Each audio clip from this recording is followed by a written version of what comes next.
for you. Oh, now stop playing around and let's go home. Somebody help! Shut up! I've had it up to here with Miguel. Always looking over my shoulder and blaming me for everything that goes wrong. Don't touch me! Stay still! How can this animal be your friend? It's one thing to be his friend, but I'm not required to change his behavior. Well, then you should learn to choose your friends better.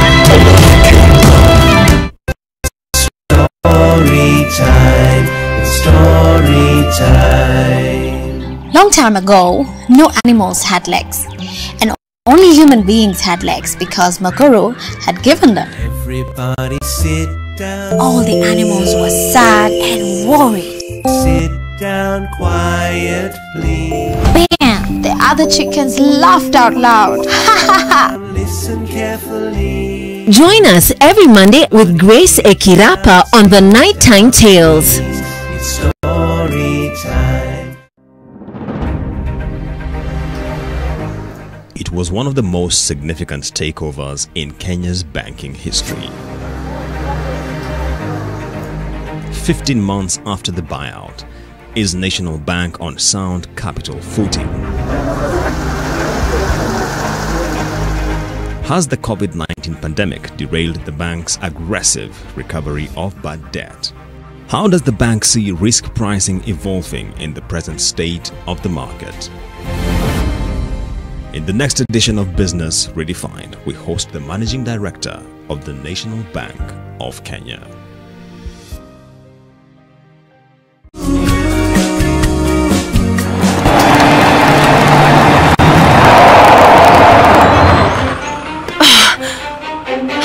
I want you to tell Matthias that he should marry my Roberta. And how can I tell him that? Well, I think Renata is a very nice woman. I'm not jealous. You're jealous of Agustin. Who did I marry? It's you, Geronimo. Our society is very cruel about these kinds of things. And I don't want my daughter to be the talk of the town. And I don't care about what society thinks. That does not matter to me. But it matters to me. Relax, relax. I know you're here. Come on, Karina. That's right. She's here and she's going to stay here. Please, calm down. Timeless love.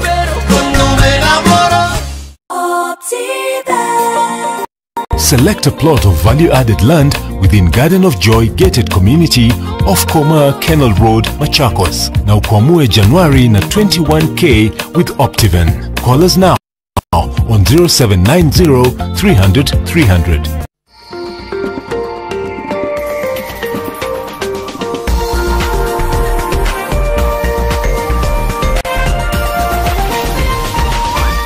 This is NTV.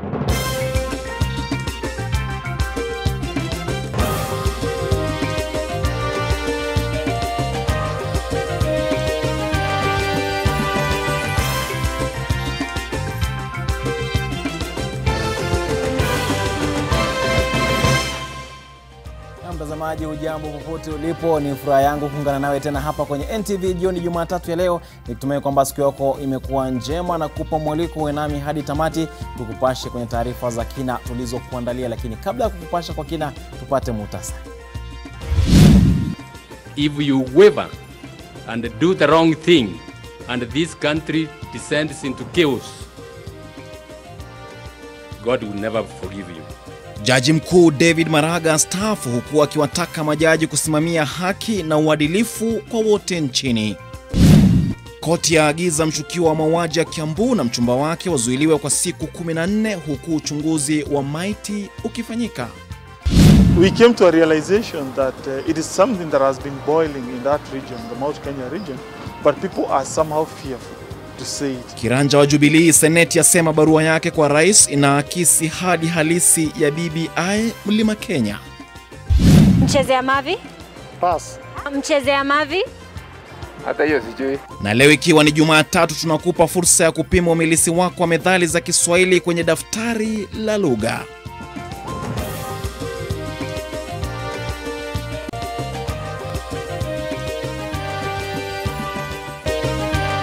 Mbashara kutoka jumba la Nation. Hii ni NTV Jioni na Daniel Mule. Na mtazamaji, karibu kwa taarifa hizo na nyingine kwa kina katika lugha ya ishara. Hii leo tunaye David Agondoa, na kama ulivyosikia hapo, kama ilivyo kawaida yetu kila Jumatatu tunakuandalia daftari la lugha. Ashakumsima tusi hii leo methali yetu ni mchezea mavi ...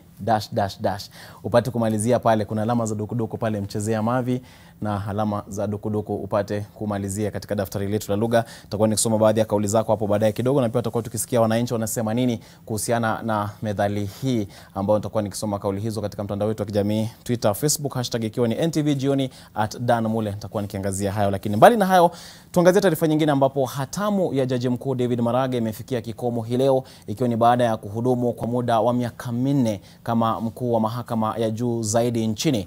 Maraga amemkabidhi mamlaka naibu wake Mule, ambaye atahudumu kama kaimu jaji mkuu hadi nafasi hiyo itakapokuwa imejazwa. Ripota wetu Zainab Ismail na mengi zaidi. Ndicho kikao cha mwisho cha Jaji Mkuu mstaafu David Maraga akiondoka afisini. Kwenye hafla iliyoandaliwa katika majengo ya mahakama ya juu, alihudhuria kikao hicho maalum cha kuidhinisha kustaafu kwake.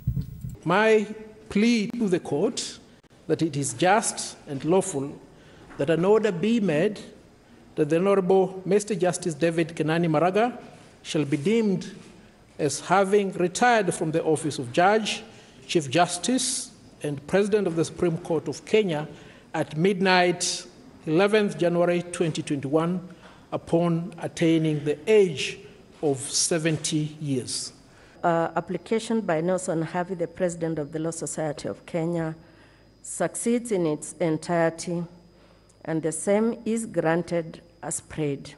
Akizungumza kwenye hotuba ya mwisho, Maraga amesema kuwa licha ya changamoto alizozipitia kama jaji mkuu, kuna mengi ya kujivunia. Aidha, amezungumzia umuhimu wa majaji kuzingatia sheria na katiba vilivyo. I want to urge that you don't let the people of Kenya down. I'm sure you live in this country and you have seen the drums of political war being beaten already. My colleagues, if you waver and do the wrong thing, and this country descends into chaos, God will never forgive you. For whatever period that it will please God for me to serve as the acting Chief Justice, I shall ensure that we further entrench and build on your legacy, and that the judiciary shall forge ahead and continue its journey of transformation. This is the third transition we are having since 2010. Baadaye magonda yake ya kazi yalivuliwa rasmi, na wadhifa huo sasa kupewa naibu jaji mkuu Mule kuwa kaimu jaji mkuu. Pia nambari rasmi ya usajili ya gari maalum la jaji mkuu litolewa na kumwacha Maraga na nambari ya raia wa kawaida, ishara kuwa yamekwisha. Maraga amestaafu baada ya kutumikia wadhifa huo kwa miaka 4 na atakumbukwa kwa mengi, ikiwamo kufuta matokeo ya uchaguzi wa urais wa Agosti mwaka 2017 na kumshauri Rais Uhuru Kenyatta kuvunja bunge kwa kutotunga sheria za kufanikisha sheria ya usawa wa kijinsia. Maraga anastaafu katika kipindi ambacho Kenya inajiandaa kuifanyia marekebisho katiba ya nchi kupitia mchakato wa maridhiano ya kitaifa wa BBI. Zainab Ismail, NTV. And that brings us to the end. Naam, kila la heri kwa Maraga anapoanza maisha yake rasmi ya kustaafu. Na tukiangazia mengine ni kuwa polisi wataendelea kuwazuilia rumande Lawrence Warunge na mpenzi wake Sara Muthoni kwa siku 14 zaidi ili wakamilishe uchunguzi katika kesi ambapo wawili hao wanahusishwa na mauaji ya watu 5 kutoka familia ya Warunge. Wakati huo matukio ya uchunguzi wa maiti za marehemu yametolewa. Matokeo uchunguzi wa maiti za marehemu unaonyesha wote walifariki kwa kuvuja damu nyingi baada ya kudungwa kwa kifaa chenye makali na kupigwa kwa kifaa butu. Akitoa matokeo hayo leo, mpasuaji mkuu wa maiti wa serikali Johansen Odur amesema majeraha yanaashiria kifaa kilichotumika kwa mauaji ni kimoja, huku majeraha ya kuvunjika mikono yakiashiria marehemu walijaribu kuzuia mashambulizi kabla ya kuuawa. Chances are very high it was one attacker, but if you are more than one, probably the weapon used was similar. Yes. So meaning that if it was a knife, probably it's a knife with the same dimensions. But I think it was one person from what I've seen. Katika mahakama ya Kiambu mapema leo, koti iliamuru washukiwa wakuu katika mauaji ya jamaa hao wanne na mfanyakazi wao Lawrence Warunge na mpenzi wake Sarah Modhoni wasalie rumande kwa wiki 2 zaidi ili makachero wa DCI wakamilishe uchunguzi. Wakati huo huo, familia ya mfanyakazi huyo aliyeuawa pamoja na familia ya Warunge kwa jina James Kinyanjui inataka waliotekeleza mauaji kuchukuliwa hatua kali. He has a family. Despite him being very low, despite him being a mansion, he has a family. He has relatives. He may be poor, yes, but he has a family. The family that is not known. Nobody knows the wife, nobody knows the children, nobody knows the mother. But he has a family, and that's why I came in, because I call him my brother. Familia ya Kinyanjui inaomba wahisani kuwasaidia kugharamia mazishi ya mwana wao, wakisema wanakumbwa na matatizo mengi ya kifedha. Eunice Omolo, NTV. Na mtazamaji, na sasa tuangazie masuala ya afya ambapo maafisa wa kliniki leo waliandamana kulalamikia wanachodai ni undumakuwili wa serikali za kaunti kuhusiana na mkataba wa kurejea kazini. Chini ya muungano wao, maafisa hao walifululiza hadi makao makuu ya baraza la magavana wakitaka baraza hilo kusaini mwafaka wa kurudi kazini ili kuwaruhusu kurejelea shughuli zao. Tarehe mosi mwezi Januari ni kuwa maafisa hao walifikia makubaliano na Wizara ya Afya kusitisha mgomo wao kupitia hati ya makubaliano iliyotiwa saini baina yao na Wizara ya Afya. Aidha, maafisa hao wamelalamikia kile wanachotaja kuwa ni vitisho kutoka kwa magavana. Later, we saw the Council of Governors come out, refuse to sign the return to work formula, and even distance themselves from some of the issues that we agreed on the table together with their representative. I must start by saying, and to disabuse what they are saying, that they were not consulted.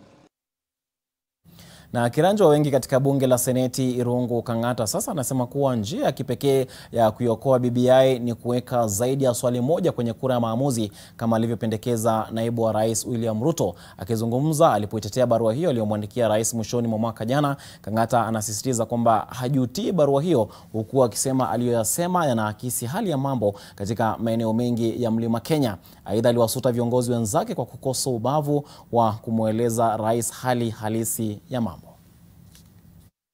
I have expressed my regret for the leakage of that letter, but notwithstanding that fact, the discussion arising out of that letter appears to vindicate my strong view that there are people who are not being candid and frank on matters BBI, particularly the level of approval rating of BBI in our region of Mount Kenya. We came to a realization that it is something that has been boiling in that region, the Mount Kenya region, but people are somehow fearful to say it, to publicly bring that issue before the public, or rather to inform the government that there's a problem, a very deep-rooted problem of BBI ratings in our region that needs to be addressed. Notwithstanding the proponents of that idea, there is some merit in that idea. Why? It guarantees at the very basic minimum that BBI will pass. Because it's the whole idea of giving an array of options to Kenyans. Na mtu mmoja ameuawa huku wanafunzi katika huku wanafunzi katika shule ya mseto ya Kapedo wakiondolewa shuleni na maafisa wa GSU kwa sababu za kiusalama. Inaripotiwa kuwa kundi la watu wenye silaha lilivamia makazi ya watu eneo la Kapedo na kuchoma nyumba kadhaa. Kulingana na wakazi wa eneo hilo, wavamizi kutoka Pokot wamekuwa wakiwazingira kwa muda sasa, huku wakisema kuwa wamekuja kuchukua mifugo ambayo iliibwa kutoka vijiji vyao. Wanafunzi hao wa shule ya mseto ya Kapedo sasa wako chini ya ulinzi wa GSU na wale maafisa wa RDU, huku hofu ikiendelea kutanda.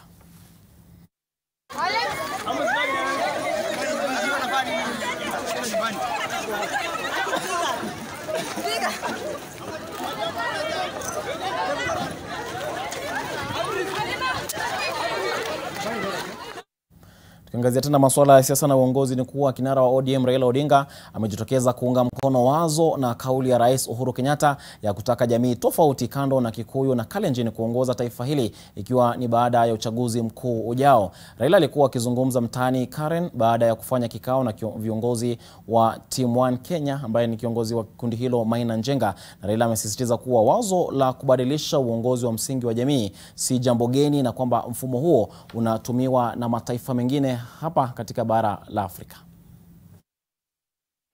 In a place like in Switzerland, they have even what they call the rotating presidency. They have got the cantons, and the presidency moves from this region to the other, to the other. That is the way that they have done it in the society. So in the United States, if you are running as a president, then a president must come from another region, and so on. So different countries have dealt with this issue differently. And I really see no harm in this issue here. Na tukisalia masuala ya uongozi, bunge la kaunti ya Nairobi limekemea matamshi ya baadhi ya wanasiasa wanaodai kuwa kuna njama ya madiwani kukwepa uchaguzi wa gavana kupitia mlango wa nyuma. Kaimu spika wa kaunti ya Nairobi Geoffrey Majiwa amewasuta viongozi wa mrengo wa Tangatanga pamoja na naibu rais William Ruto kwa kile alichokitaja kuwa ni kuingilia masuala ya uongozi wa kaunti ya Nairobi na kudhalilisha uongozi wa bunge la Nairobi. Kwa naibu wa rais na kikundi chake ambao walikuwa na zurura Nairobi, wakieneza uvumi ya kwamba kuna mambo ambayo yanaendelea katika County Assembly ya Nairobi ambayo hayako kisheria. Tunataka kuwakumbusha ya kwamba wao ni wajumbe ambao wanafaa kujua kuliko wale wengine wote, ya kwamba County Assembly ina jukumu yake ya kufanya kisheria na hatuhitaji kuambiwa lolote barabarani. Na mtazamaji, umejiri wakati wa kina mapumzikoni. Kumbuka katika daftari la lugha tulikuuliza ukamilishe methali hiyo, mcheze ya mavi ... Nitakuwa nikisoma baadhi ya kaulizo tukirejea. Hashtag ikiwa ni NTV Jioni @Dan_Mule katika mtandao yetu ya Twitter, Facebook. Tutakuwa nikisoma baadhi na pia utakuwa ukisikiza baadhi ya wale ambao tulikuwa tumesema nao. Usiondoke.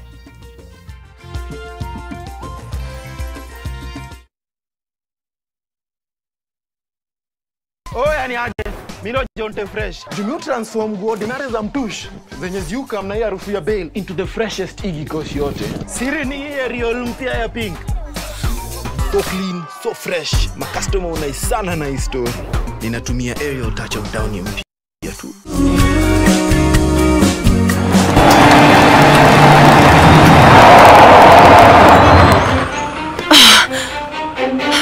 I want you to tell Matthias that he should marry my Roberta. And how can I tell him that? Well, I think Renata is a very nice woman. I'm not jealous. You're jealous of Agustin. Who did I marry? It's you, Geronimo. Our society is very cruel about these kinds of things. And I don't want my daughter to be the talk of the town. And I don't care about what society thinks. That does not matter to me. But it matters to me.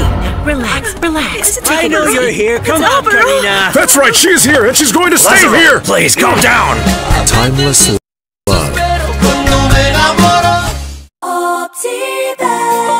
Select a plot of value-added land within Garden of Joy Gated Community off Koma Kennel Road, Machakos. Now Kwamue January na 21K with Optiven. Call us now on 0790 300 300. In Kenya, 1 in 2 children suffer from cavities. Brushing with Pepsodent removes bacteria and repairs tiny holes before they become cavities. Because every smile matters. aloe vera and honey. Made with the goodness of aloe vera to calm and refresh your skin. Be strong and last long.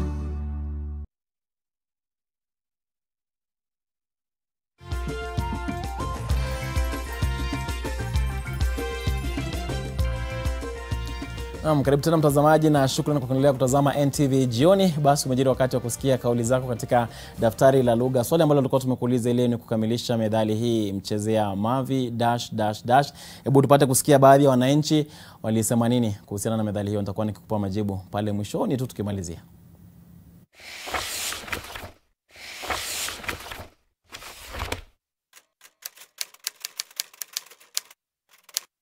Yamemnyia hunya mwenyewe. Hiyo ni pass.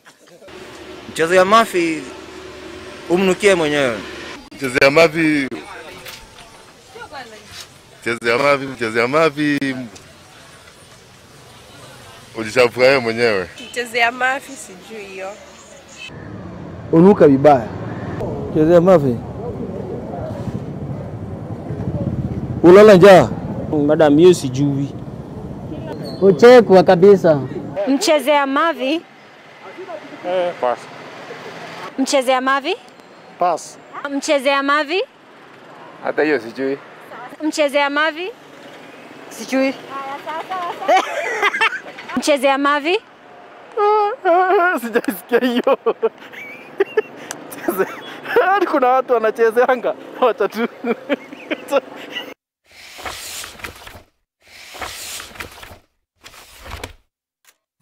Na mtazamaji, nawe pia endelea kuweka kauli zako katika mtandao wetu #ikiwa ni NTV Jioni @Mule. Tutapata kuwapa majibu pale mwishoni tujue je waliozungumza hapo wamepata au wamenoa, na wewe pia utakuwa na fursa hiyo. Tuangazie mengine ambapo mtoto wa miaka 4 amefariki alipokuwa akipokea matibabu hospitalini Mwingi, ikiwa ni baada ya nyumba yao kuchomwa na watu wasiojulikana.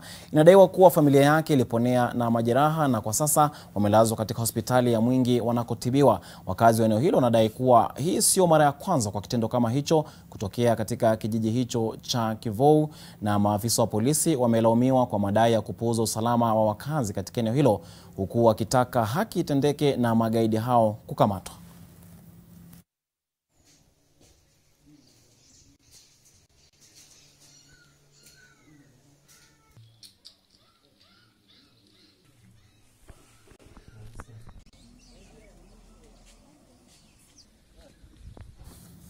Naam, tusonge mbele mtazamaji, tuangazie hali katika kaunti mbalimbali. Na huku janga la COVID-19 likiendelea kuvuruga murwa iliyozoeleka nchini, serikali za kaunti zimeagizwa kusambaza vifaa vya kujikinga dhidi ya corona ili kudhibiti msambao, hasa madaktari na wahudumu wa afya. Haya na mengine katika mseto wa taarifa za kaunti. Hospitali ya Tigoni katika kaunti ya Kiambu ilipokea msaada wa vifaa vya kujikinga COVID-19 hii leo kutoka benki ya Equity iliyoko Limuru. Akizungumza katika hafla hiyo, meneja wa banki hiyo Joseph Weru aliihimiza serikali kutoshikilia misaada inayotolewa na mashirika ya kibinafsi ili kusaidia kuzuia msambao wa virusi vya corona. Kundi la vijana la Kamano hapa Nairobi limeshirikiana kuanzisha mradi kusaidia kuzuia kusambaa kwa virusi vya COVID-19. Kundi hilo limepuuliza dawa katika maeneo ya biashara mjini Nairobi, haswa mitaa ya Nairobi West na Karen, ambapo pia limepuliza dawa katika kituo cha polisi cha Karen. Wakenya wanaendelea kuhimizwa kuzingatia kanuni za serikali kuzuia kusambaa kwa corona. Watu wawili wamepoteza maisha yao huku wengine wawili wakiepuka na majeraha baada ya ajali iliyotokea katika barabara ya Kabarnet na Iten. Inaripotiwa kuwa wawili hao ni ndugu waliokuwa wakirejea nyumbani Iten usiku. OCPD wa Baringo ya Kati Christine Ogutu amewasihi madereva kuwa waangalifu barabarani na kutoendesha magari kwa kasi. Miili ya marehemu imepelekwa katika chumba cha kuhifadhi maiti cha hospitali ya Baringo. Katibu katika Wizara ya Utumishi wa Umma Mary Kimonye amesema kuwa kaunti ya Meru bado inasuasua katika kufanikisha kurejea kwa watoto shuleni. Inadaiwa kuwa shule za serikali zimenakili 90% ya watoto kurejea shuleni, huku shule za kibinafsi zikirekodi 80%. Wasichana waliopachikwa mimba pia wamehimizwa kurejea shuleni. So we have 10% of the children have not returned to school. And that 10% is the ones we are saying that we have developed a template with the Office of the Director of Education to track them. So we have already started that. For example, yesterday, the students who have not returned in Tigania West, we've been able to get the parents, and they've given assurance that those students will go back to school. Helen Aura, NTV. Na mtazamaji, umejiri wakati na mapumzikoni. Tukirejea Ushua Makori atakuwa akituletea taarifa za michezo, na kisha nitakuwa nikisoma kauli zako kuhusiana na methali yetu ya leo. Usiondoke.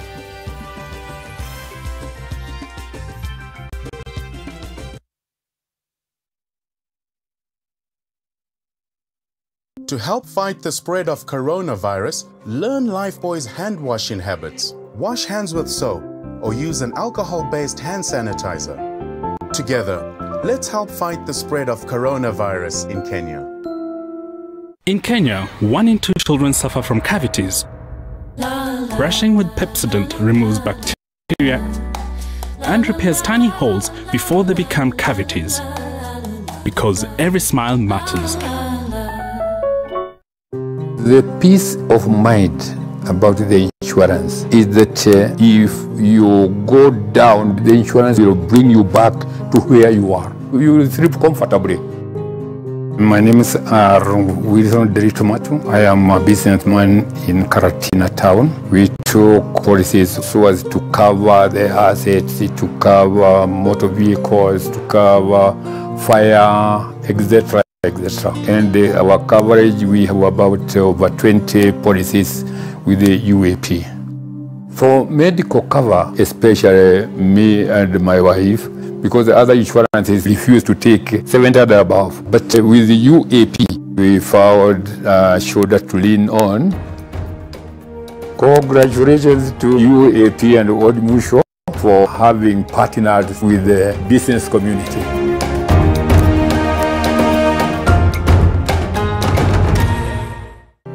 Fun and food got together beautifully at GMC Place. Enjoy our succulent meals in a serene setting with a varied choice of fun games for the little ones. Cup it up with a cuppa or a cocktail, all available to your taste. Discover the joy of a warm pool by diving into the Blue Oasis heated pool.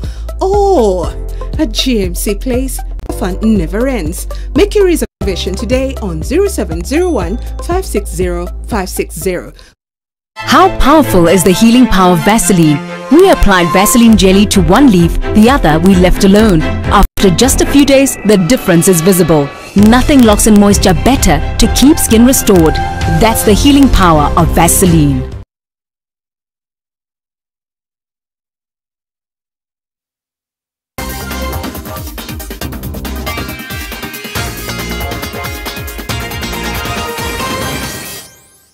Mbiu ya kudunda viwanjani haraka upesi imekwisha kulia. Niite Joshua Makori. Waziri wa michezo Amina Mohamed amezuru uwanja wa Jamhuri ulioko katika barabara ya Ngong hapa jijini Nairobi na kukagua ujenzi unaoendelea na ambao unatarajiwa kuisha mnamo Machi mwaka huu.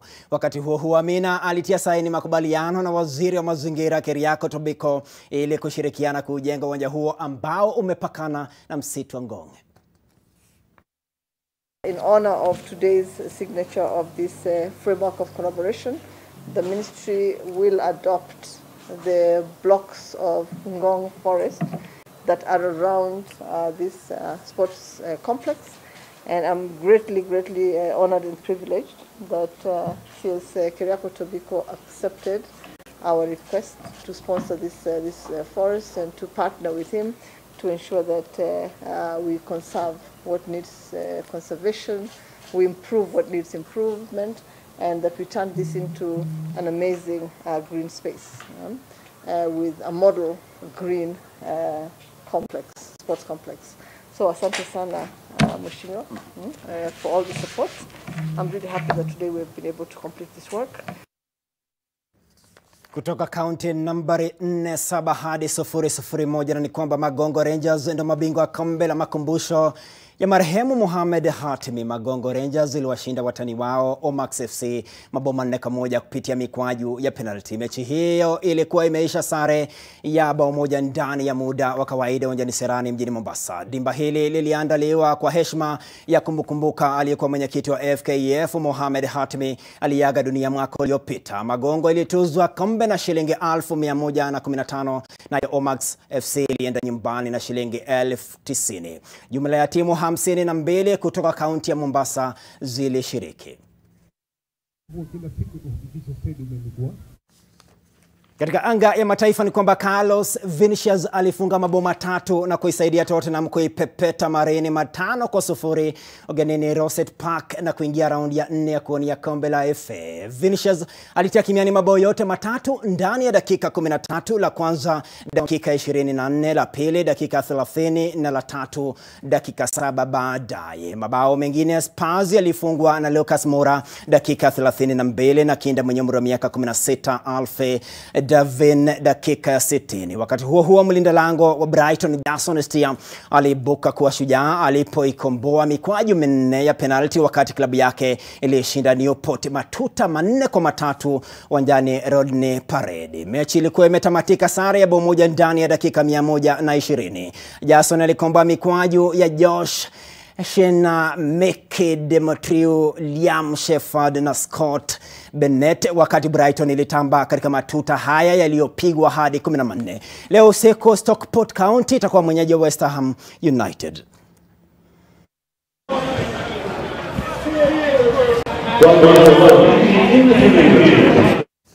Kutoka England hadi Hispania na ni kwamba Valencia ililaza Real Valladolid bao moja bila ya jibu ugani Jose Zorrilla. Carlos Sola Barragan alipachika kimiani mabao la pekee na la ushindi kunako dakika ya 76. Wakati huo Cadiz ilishinda Alaves mabao 3-1 nayo Levante ilinyuka Eibar 2-1. Hii leo usiku Elche itaikaribisha Getafe na Real Betis itakuwa mgeni wa SD Huesca. Kesho usiku vinara Atletico de Madrid watapambana na Sevilla nyumbani Wanda Metropolitano.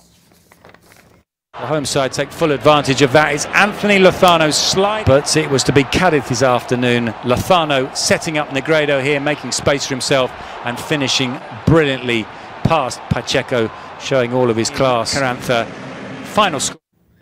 La Liga inaipisha Serie A na ni kwamba mabingwa Juventus walinyuka Sassuolo mabao 3-1 uwanjani Juventus na kujawisha matumaini yao ya kutetea taji la ligi kuu ya Italia Serie A. Danilo aliweka Juve uongozini dakika ya 50 alipotuma kombora kutoka yadi 25.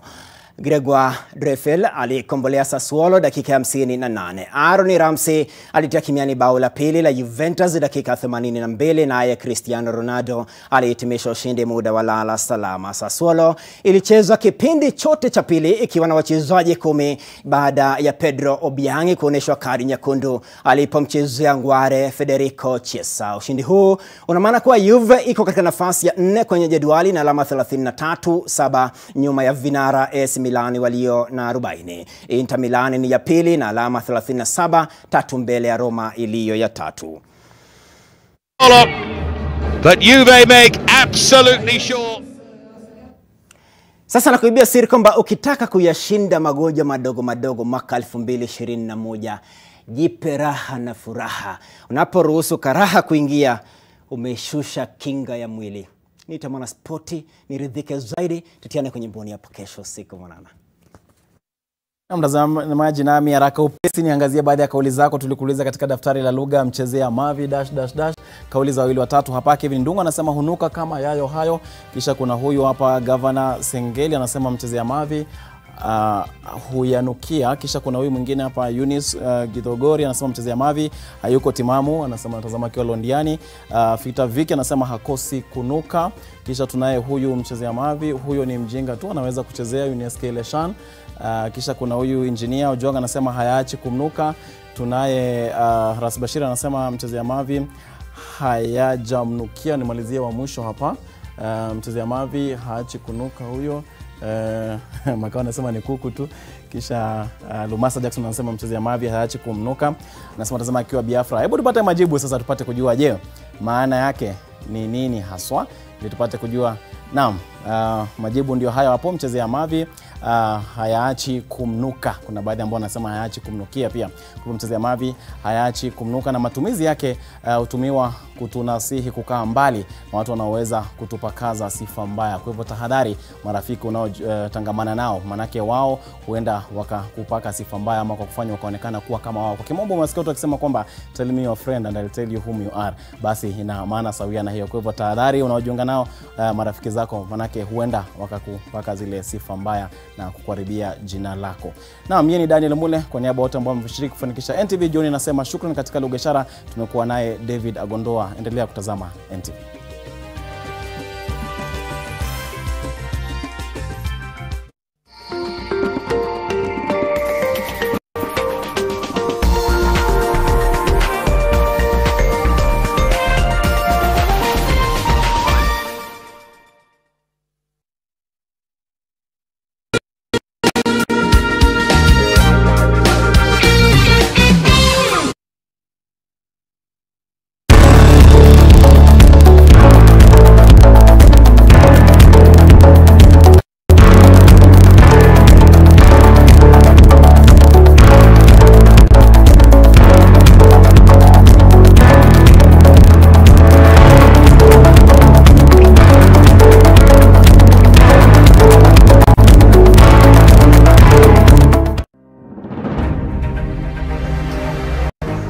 It was one of the most significant takeovers in Kenya's banking history.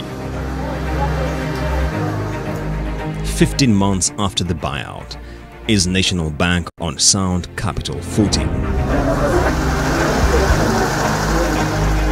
Has the COVID-19 pandemic derailed the bank's aggressive recovery of bad debt? How does the bank see risk pricing evolving in the present state of the market? In the next edition of Business Redefined, we host the Managing Director of the National Bank of Kenya.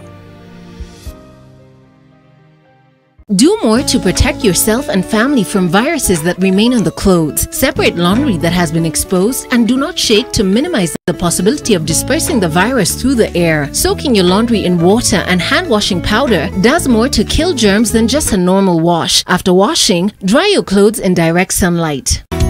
They say we do the expected. We say we're more than you expect. Sunlight, more than you expect.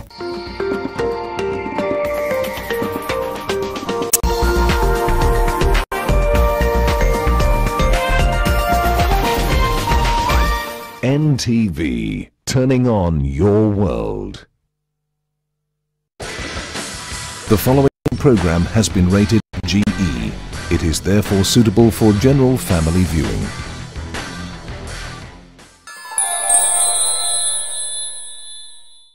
Hello and welcome to Nighttime Tales. My name is Grace Kirapa and today we are reading the book Protect Our Environment. It was written by Kandiru Nzikuru Mary and illustrated by Rob Owen. One day, King Lion called all the animals for a big meeting. He wanted to discuss how they could protect their environment. As the animals arrived in large numbers, King Lion told them to keep quiet. Which animals can you see? Elephant, giraffe, rhinoceros, zebra, antelope, eagle. When everyone was gathered, Lion said, "My people, listen carefully. Our enemies are cutting down our trees and burning our bushes. What are we going to do?" asked Lion. Do you see what people are doing to the environment? Can you see the men chopping the trees and the women collecting wood? What do you think they're going to use it for? The wood might be used to make tables and chairs or for firewood, and the land can be used to plant crops. This is what King Lion and all the animals were worried about. Girls, boys, men and women, they are all ruining our environment. How can we stop them from destroying our homes? asked Lion again. And all the animals were sad and worried. Why do you think the animals are sad and worried? The environment is the animals' home. If humans cut down all the trees and take the land, where will the animals live? They voted for elephant, buffalo, rhinoceros and eagle to find a solution to this problem. And so these animals decided to arrest humans who were cutting down the trees. They arrested charcoal burners and swamp drainers. They also arrested the bush burners and even some farmers. And then the animals made a peaceful agreement with humans. Can you see how the animals and humans are speaking together? They are learning more about each other so they can find a solution. One part of the land would be for animals and the other for humans. And from that day, animals no longer had to worry about human actions. And that is the end of our story. And so what do we learn from this story? We should conserve our environment. And also, there's always a peaceful way of solving conflict. Thank you very much for staying with us and for joining us today. See you next time. Have a good night and bye-bye.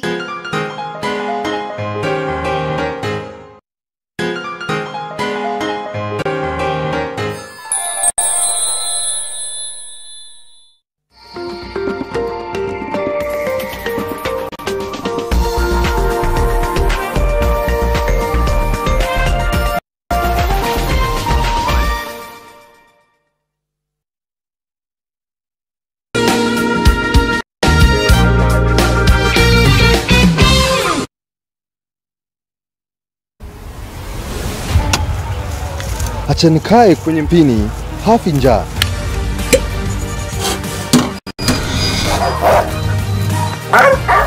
Na kila mmoja ana riziki yake. Mimi vile na hustle hivi, hii ndio jasho langu. Kila Jumanne katika NTV Jioni utapata makala maalum ya jasho langu, kuangazia raha na karaha, heri na shari za watu katika kazi na vibarua mbalimbali. Mimi Max Riala na kuunda glass ndilo jasho langu. Na hii ndio jasho langu.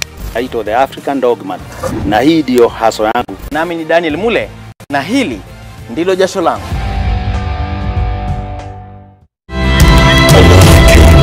I came for you. Oh, now stop playing around and let's go home. Somebody help! Shut up! I've had it up to here with Miguel. Always looking over my shoulder and blaming me for everything that goes wrong. Don't touch me! Stay still! How can this